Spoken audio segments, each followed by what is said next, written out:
Selamat berjumpa Bapak Ibu Saudara-saudari, para pengikut setia Sampan dimanapun saat ini Anda berada. Saya Pater Domik Evi SVD kembali menyapa Anda dalam renungan harian. Semoga kita semua selalu dilindungi dan diberkati Tuhan.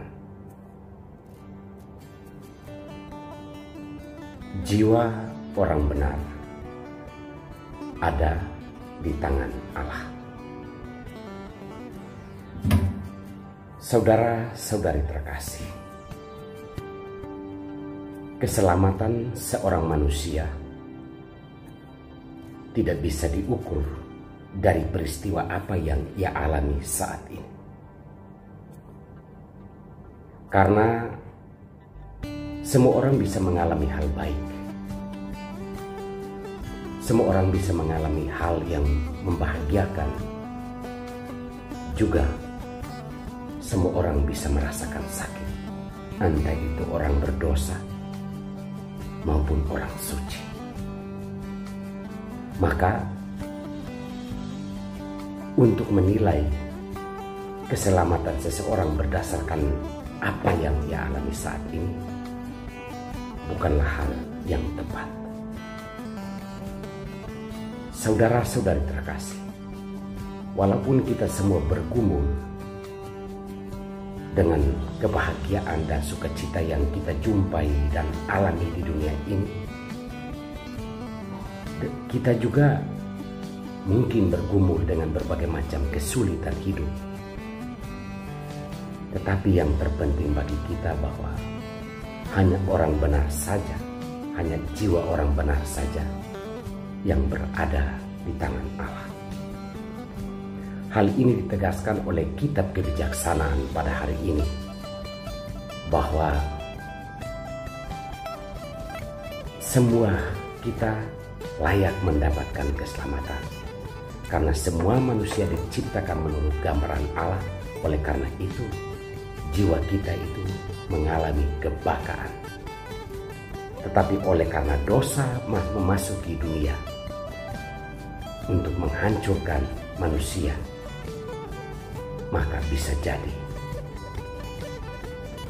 apa yang menjadi kehendak Allah bahwa semua orang diselamatkan tergantung pada ketegaran hati seseorang menghadapi godaan-godaan dosa itu.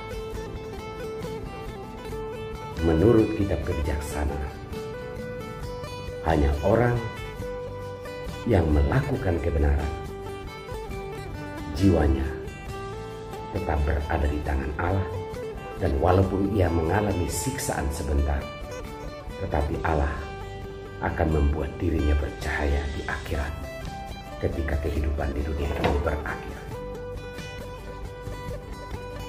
Untuk bisa menjalani hidup seperti ini, berjuang untuk hidup benar walaupun kita harus menghadapi berbagai macam tantangan dan kesulitan.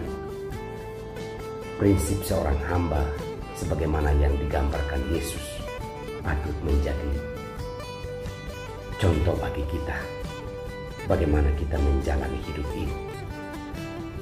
Bahwa kita hanya bisa mau melakukan apa yang harus kita lakukan yang dikehendaki Tuhan. Dan setelah melakukan itu, kita tidak menuntut jasa, pujian, atau kita tidak menuntut gaji. Tetapi sebagai seorang hamba, kita hanya bisa mengatakan kami hanyalah hamba-hamba yang hanya melakukan apa yang harus kami lakukan.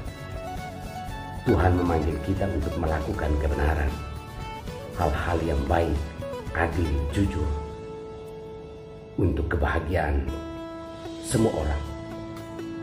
Dan dalam melakukan hal ini, ketulusan akan membawa kita kepada spiritualitas seorang hamba. Kami ini hanyalah hamba yang melakukan apa yang harus kami lakukan. Kita mohonkan rahmat dan kekuatan Allah agar kita memiliki semangat hidup sebagai seorang hamba Tuhan yang melakukan apa yang dikehendaki Allah. Terima kasih Tuhan untuk firman-Mu hari ini. Turunkanlah rahmat dan berkat-Mu bagi kami semua, terutama mereka yang sakit dan memikul beban hidup yang berat. Demi nama Bapa dan Putra dan Roh Kudus. Amin.